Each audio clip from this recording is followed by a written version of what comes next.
This, a daredevil stands at the edge of the Grand Canyon, holding nothing but a single strand of rope in one hand and a sense of optimism in the other.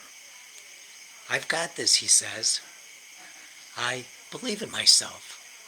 A moment later, the rope snaps under the strain, and let's just say he made a very memorable impression on the canyon floor. I tell you this story because I actually want to ask you this.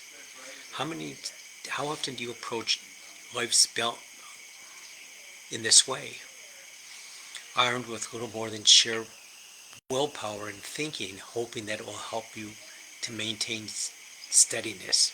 Spoiler work, it doesn't always work. Life challenges, whether it's making a career change, building healthy habits, or navigating the complexity of healthcare, they often feel like crossing a canyon. The gap between where you are and where you want to be, it's daunting. And relying on a single strand of willpower, you probably have seen how this turns out. So here's the truth. Willpower is not a branch, it's the rope. It might get you started, but to make it across the canyon, you need more than just rope. You need planks, supports, and maybe even some guardrails. What are those planks? Clear goals. What are the supports? Actionable strategies. And the guardrails? Accountability and self-compassion to keep you from falling off course. The difficulty isn't that you dream too big, it's that you don't plan big enough to match your dreams. Going back to that daredevil, he could have crossed the canyon if he stopped to build a real bridge. Imagine if he had used that rope as one piece of a larger structure.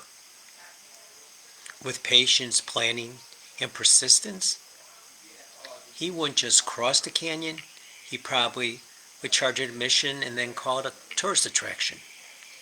Ask yourself today, what's the gap that you're trying to cross? What are the planks and supports you need to build your bridge? Don't just rely on a thin strand of willpower. Instead, take time to design a sturdy bridge with a clear path forward. If building your bridge could transform your journey, what's stopping you from picking up your tools today? Why risk the snap of a rope when you could pave the way to success? Remember, build your bridge, intend to act, plan for success, bridging the gap for you to be a success.